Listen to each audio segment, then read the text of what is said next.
Yang pertama saya akan bergabung dengan Pak Agus Alamsah yang ada di Tasikmalaya.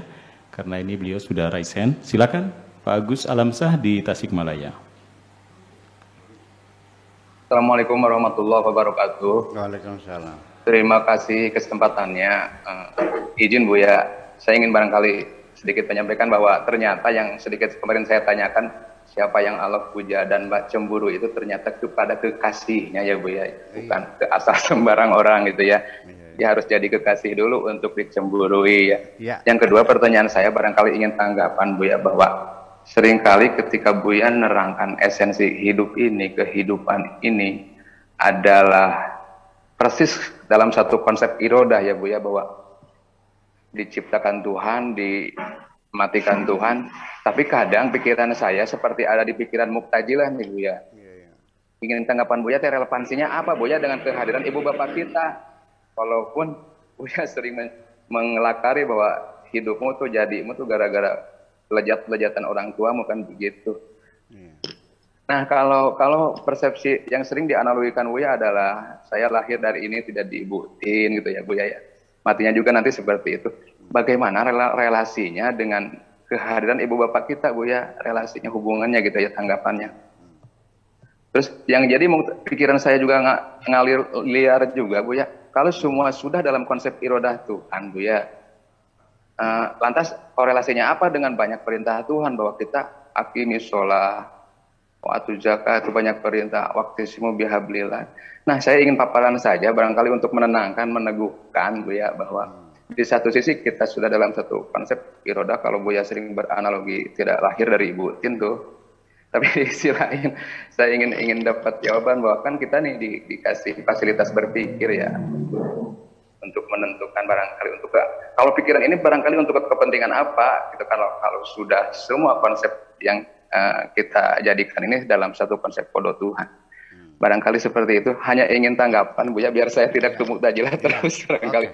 Assalamualaikum warahmatullahi wabarakatuh. Waalaikumsalam warahmatullahi wabarakatuh. Jadi begini,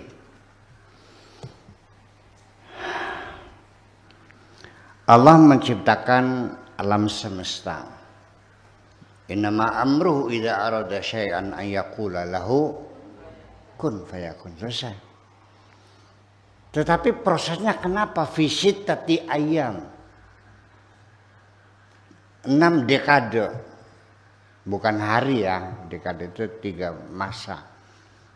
1 yom itu berapa? Ya kalau dia mengatakan kan khamsina alfisanatin. Ya. Fi kulli yawmin miqdaruhu khamsina alfi sanatin, 50.000 tahun kali 6 hari berarti berapa? 60.000 tahun. Berapa? 100. Khamsina alfi sanatin, 50.000 kali 6 berapa? 300 tahun. Yang diduga itu 4 miliar menurut geometer itu 4 miliar tahun ya dari meledak, dan bumi kita ini 1 miliar tahun baru layak dihuni. Kok kenapa nggak kun langsung jadi? Lah, begini persoalannya, bahwa kita sendiri juga untuk mendirikan satu negara itu tidak bisa tidak. Kita harus tetapkan dulu undang-undang dasarnya. Betul enggak? Untuk tempat kita berpijak bernegara ini. Nanti ada undang-undang dasar, ada undang-undang, ada apalagi peraturan, ada juknis, ada juklak dan sebagainya. Maka Allah juga untuk menciptakan alam semesta telah ditetapkan undang-undang alam ini yang sifatnya final dan permanen, berlaku sepanjang zaman. Allah bikin hukum yang ditetapkan berlaku sepanjang zaman. Di mana saja, kapan saja pasti terjadi semacam itu. Nah, ini kesalahpahaman kita terhadap bahwa Allah membuat hukum yang berlaku sepanjang zaman dikiranya hukum fikih. Padahal maksudnya hukum alam. Tolong dicatat. Sekali Allah menetapkan hukum gravitasi, ya apapun yang kau lemparkan pasti akan jatuhnya ke bawah. Itu berlaku sepanjang zaman. Hukum itu bukan hukum fikih. Kalau hukum fikih dulu berlaku perbudakan, orang Islam boleh beli budak, boleh menyerang negara orang lain, itu dulu. Sekarang sudah nggak boleh lagi dong. Kalau Anda masih nyerang negara orang lain, namanya fasis namanya. Fasis namanya. Betul nggak? Kalau dulu orang tua boleh memaksa anaknya dikawinkan dengan paksa anak perempuan, dulu hukumnya sah. Sekarang masuk penjara kamu nih. Ini di demo lagi. Bagaimana negara kafir mengharamkan sesuatu, melarang sesuatu yang Allah tidak melarangnya. Allah membolehkan kawin paksa. Kenapa kamu melarang? Gimana orang itu mikirnya? Yang berlaku fina itu hukum alam, bukan hukum fikih. Oke, mana lagi? Salah paham kan? Kenapa perlu? Ya karena buat berpijak bermasyarakat. Tanpa undang-undang ya nggak mungkin dong. Nah makanya ketika Anda terlahir melalui hubungan seksual antara ibu dan bapak, pertemuan sperma dengan dengan ovum dan terjadi pembuahan, itu adalah hukumnya sekarang sudah Allah sudah sekali saja Allah bikin manusia kun fayakun. Bibitnya satu. Setelah itu ya melalui ibu bapak namanya. Tapi sampai sekarang masih ada sisa-sisa makhluk binatang yang tanpa hubungan seksual di dalam dirinya ada ovum, ada sperma. Masih ada lah, kayak cacing. Cacing itu perlu kawin, dia langsung beranak. Masih ada kan? Iya. Betul enggak? Ya kalau Anda pengen lahir tanpa ibu bapak ya jadi cacing nantinya. Iya kan? Bisa cacing itu macam itu. Nah, jadi artinya bahwa undang-undang yang Allah lakukan seperti itu.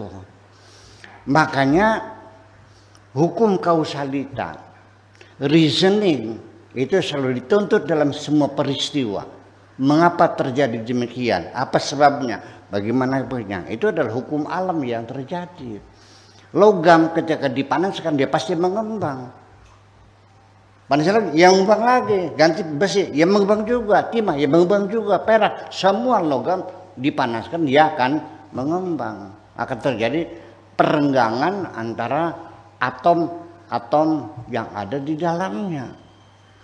Nah, makanya jadi sekali lagi bahwa tetapi nanti ketika Allah bikin manusia tanpa ibu, tanpa bapak, seperti Adam. Allah bikin manusia seperti Nabi Isa tanpa bapak. Dan kita semuanya itu punya ibu, punya bapak. Ini menurut keyakinan umat Islam seperti itu. Tetapi saya bertanya, kalau iya memang kita ini semua asalnya dari Nabi Adam, kenapa orang Cina kulitnya putih? Kenapa orang Afrika kulitnya hitam? Kenapa hidungnya pesek? Kenapa hidungnya mancung? Kenapa rambutnya pirang? Kenapa rambutnya hitam? Kenapa keriting? Silakan lakukan tes DNA. Mereka berasal dari nenek moyang yang berbeda. Percaya enggak? Lalu bagaimana? Jadi saya mengandai aja. Bisa benar, bisa salah. Jadi bisa terjadi Allah bikin manusia sekaligus. Begitu jadi banyak. Seperti kita melihat bangkai binatang. Ya kan? Setelah membusuk keluar apa tuh? Apa? Belatung. Seperti itu. Kun fayakun langsung banyak. Ada yang hitam, ada yang putih, ada yang keriting, ada yang lurus segala macam. Saya kira macam itu. Karena disandarkan pada faktor geografis. Silakan orang Afrika, orang Uganda ditaruh di Eskimo, lama-lama putih nggak kulitnya? Ya enggak. Terus rambutnya pirang nggak? Ya enggak. Ya, 400 turunan dalam DNA itu masih bersambung. Semacam itu. Dan kemudian lagi, saya ulangi lagi. Nabi Adam yang kita yakini sebagai manusia pertama itu Adam yang kita yakini itu Adam episode yang keberapa?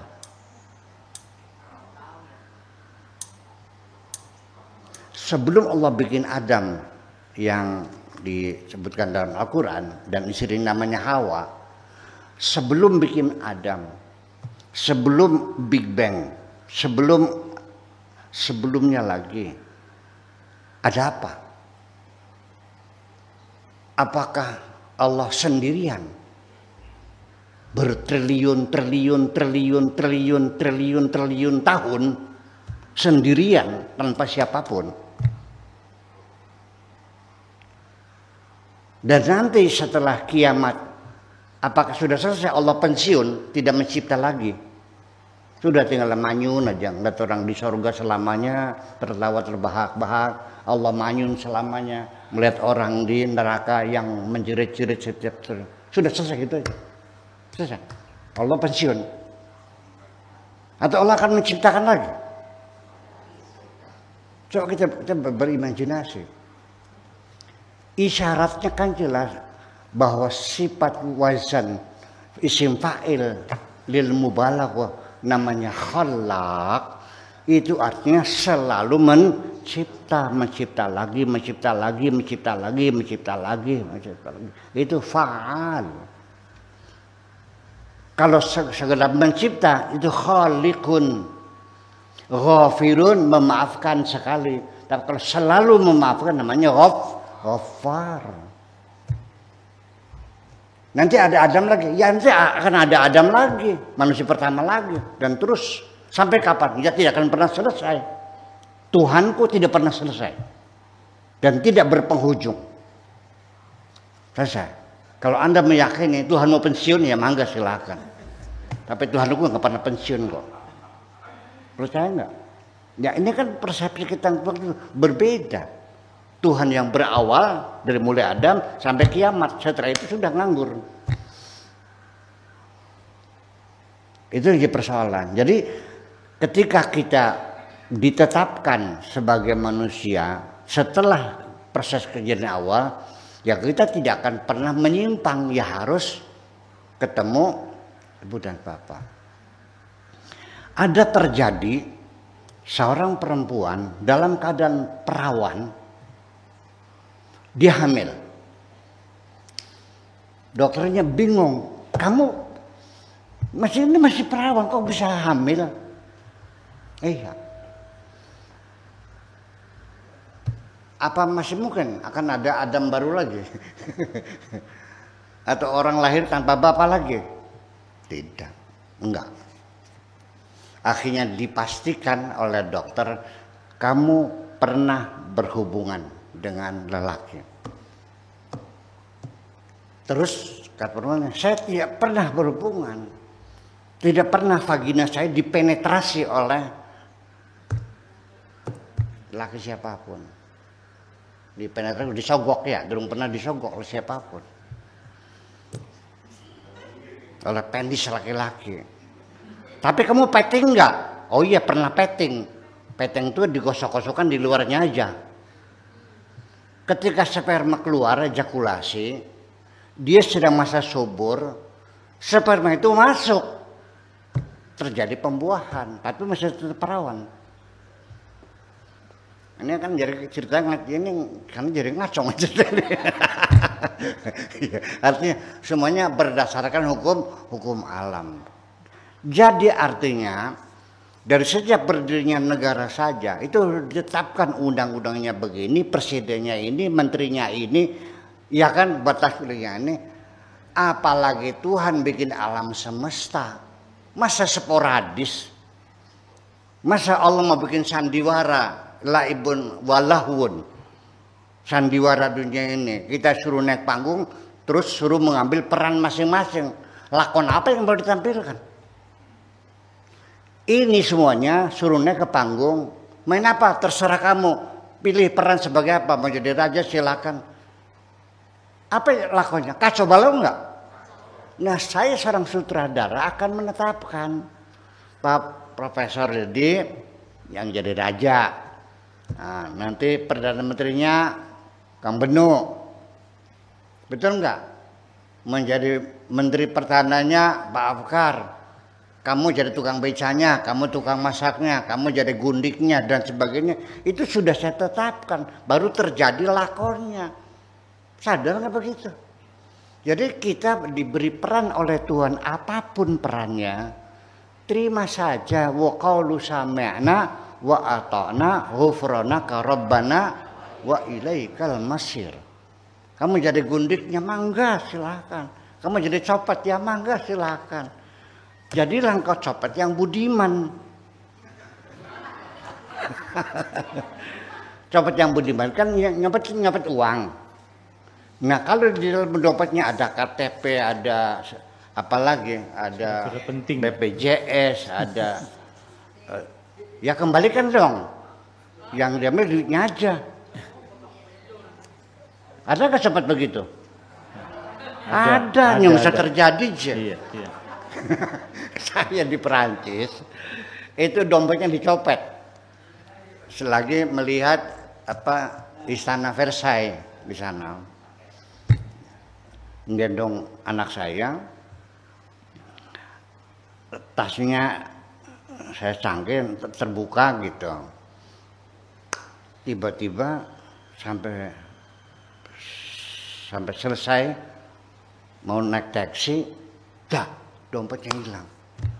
Ya Allah ya Rabbi. Sedangkan di situ ada paspor, ada uang, ya tidak seluruhnya. Ada airway bill, pengiriman barang melalui pesawat itu harus. Ya udahlah. Barangkali lakonnya begini. Tapi saya kan nganyang ya, malam-malam sholat tahajud 2 rakaat. Ya Allah, yang penting surat-surat penting dikembalikan dah. Pagi-pagi ada telepon dari kantor pos untuk kedutaan Indonesia, ada kiriman paspor milik orang Indonesia. Saya datang kantor pos, alhamdulillah paspor masih ada, surat-surat penting semua masih ada, yang nggak ada uangnya aja. Copet budiman nggak? Budiman. Nah, jadi copet yang budiman. Jadi kalau jadi pelacur yang baik hati. Semuanya lebih nok nganyang, mangga. Jadi nanti pada akhirnya yang akan menentukan itu bukan peranmu, tapi actionmu. Iya, bagaimana Anda? Makanya waqul ya'malu fasairallahu amalakum wa rasuluhu wal mu'minun. Yang penting bekerjalah, berbuatlah. Nanti perbuatanmu akan dinilai oleh Allah, bukan peranmu. Jadi kita nggak usah sedih dikasih peran apapun. Yang penting yuk kita bareng-bareng berusaha how to be the best actor. Bagaimana Anda menjadi pemain yang terbaik. Dan Anda akan dapat piala citra. Sekalipun sebagai gundiknya, tapi Anda bermain baik, Andalah yang mendapat piala citra. Selesai. Gitu aja persoalannya. Jadi jangan menyesali peran apapun. Ya, hukum alam tetap berjalan. Kalau menolak pun Anda mau lari kemana? Ya. Apakah bisa Anda melarikan diri dari ketetapan Tuhan? Kata Tuhan, idza jaa ajaluhum la yastakhiruna sa'atan wala yastaqdimun. Kalau sudah datang ajalnya, kontraknya udah selesai, tanggal sekian, menit ini, detik ini, jam ini, kamu harus pulang, selesai. Silakan kumpulkan dokter salam dunia, mati juga kamu. Bisa menghindar. Ada di sini yang pengen sehat, nggak pernah sakit, pengen nggak? Pengen nggak sehat tanpa sakit? Ya. Silakan buktikan. Silakan buktikan. Orang yang sakit tuh pengen sakit nggak sih? Orang yang miskin pengen miskin nggak sih? Enggak. Orang yang dapat kecelakaan kepengen kecelakaan nggak sih? Nggak ada kok. Di luar kemampuan mereka. Saya dari awal sudah menyatakan bahwa dari awal saya tidak dilibatkan oleh Tuhan saya dalam mengurusi diri saya. Tanggal lahir saya tidak menentukan.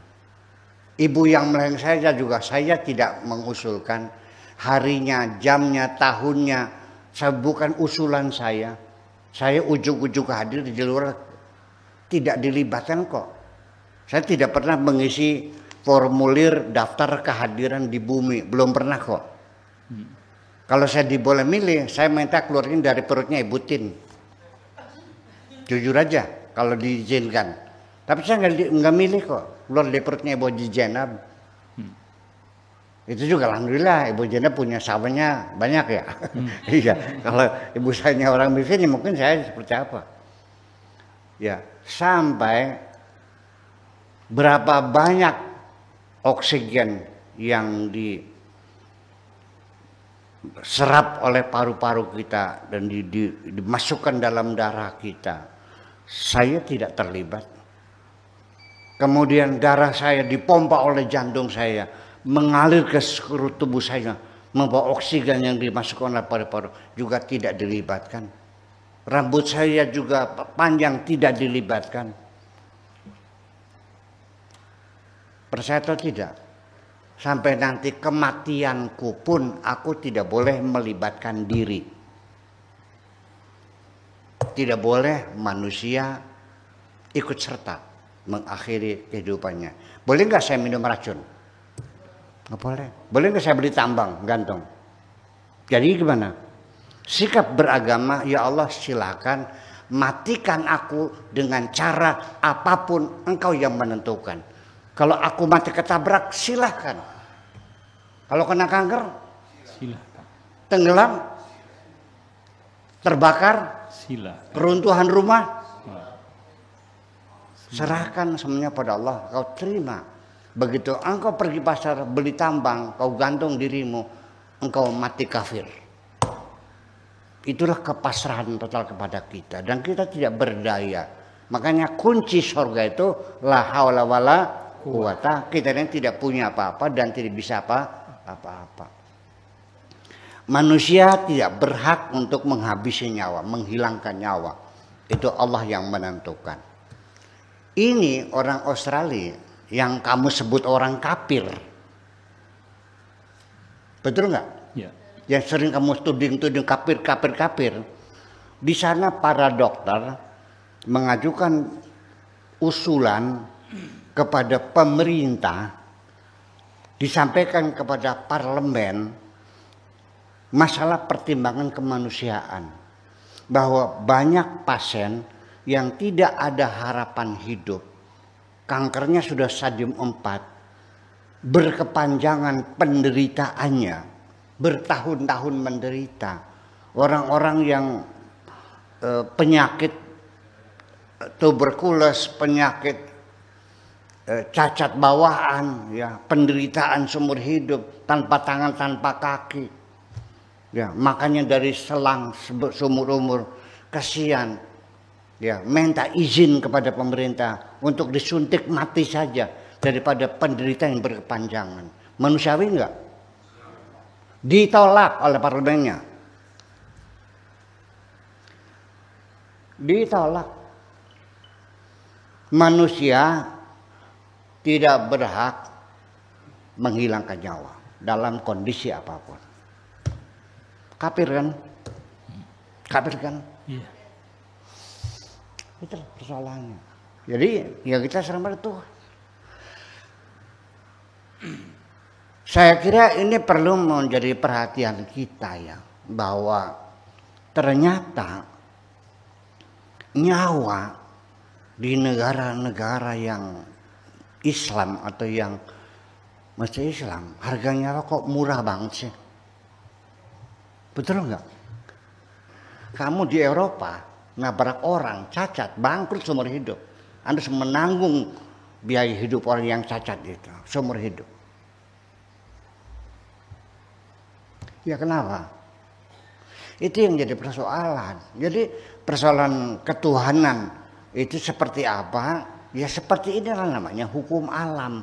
Hukum alam dan juga hukum yang dibuat oleh manusia untuk tertibnya. Apalagi Allah Sang Pencipta, tidak mungkin ya alam ini sporadis ya, tanpa aturan.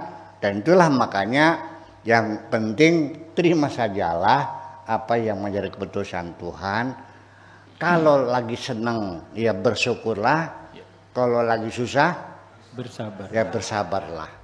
Antara sabar dan syukur harus berimbang, sama dengan al-khauf war roja, takut dan harapan juga harus berimbang. Terima kasih, gitu aja. Baik.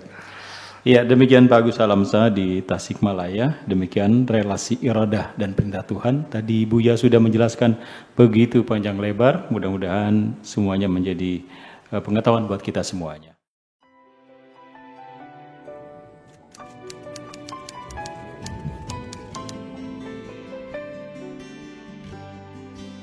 Aku hanya ingin berbagi kebahagiaan dan tidak menggurui siapapun. Terlalu sulit bagiku untuk menyalahkan siapapun. Akan tetapi apabila ada orang yang ingin mengisi raportku, tentu aku sangat gembira sekali. Dan kujamin aku tidak akan sakit hati sedikit.